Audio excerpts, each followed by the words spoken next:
السلام عليكم ورحمة الله وبركاته. مين هو مدرب الأهلي الجديد؟ إن شاء الله بأمر الله في الفيديو ده هنعرف مين هو مدرب الأهلي الجديد، أهم مميزاته، الفرق اللي دربها، الجوائز اللي حصل عليها، طريقة لعبه، كل حاجة إن شاء الله بأمر الله هنعرفها عن مدرب الأهلي الجديد. لو أول مرة تتفرج عليا، معاك أخوك زيكو الأهلاوي، ما تنساش المتابعة والشير واللايك فضلا وليس أمرا.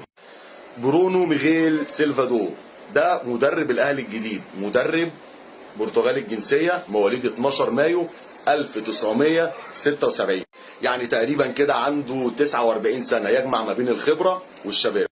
الفرق اللي دربها: بنفيكا البرتغالي، بوتافوغو البرازيلي، ويلفرهامبتون الانجليزي. واكتر فترة قعدها كانت مع بنفيكا البرتغالي، حصل معاهم على الدوري البرتغالي سنة 2024 2025، وخد السوبر البرتغالي 2019 و2025.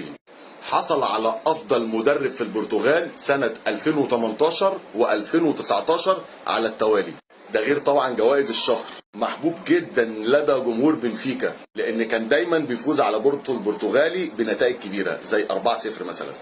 ما قعدش كتير في الدوري الانجليزي وما حصلش على اي جوائز مع الفريق الانجليزي، وبرضه ما قعدش مع بوتافوغو البرازيلي وما خدش معاهم اي جوائز.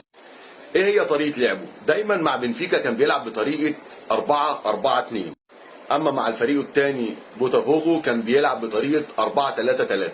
الكرة بتاعته هجومية بحتة، يعني بيحب دايما يلعب الكرة الهجومية والاستحواذ على الكرة، ويحب دايما يضغط الضغط العالي اللي هو من امام منطقة مرمى المنافس. بيميل للشباب جدا وبيحب الشباب الصاعد، ودايما بيحب يدور على المواهب وبيدي فرصة للشباب، لا وايه، وبيديهم فرص كبيرة وبيلعبهم اساسي. طبعا ده في حد ذاته جميل جدا، لان هيدي فرصه لقطاع الناشئين اللي هو يطلع المواهب اللي عنده، ونستفيد بالمواهب اللي عندنا في النادي الاهلي بدل ما احنا بنروح نجيب اللعيبه بملايين من بره. وخاصه اللي هو بيصبر على اللاعب وبيديله فرصه كبيره وبيلعبه اساسي كمان، مش بيجيبه ويركنه على الدكه. يعني باختصار كده عينه حلوه وبيعرف يختار اللاعب الكويس. عنده عيب خطير، عنده عدم استمراريه الاداء الجيد لفترات طويله.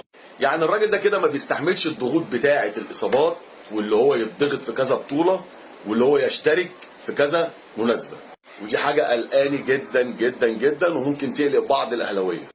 ضغوط خارج الملعب بتأثر عليه جدا، وإدارة النجوم وبيأثر على أدائه، ودي برضو حاجة مخوفاني اللي هو يفشل مع النادي الأهلي.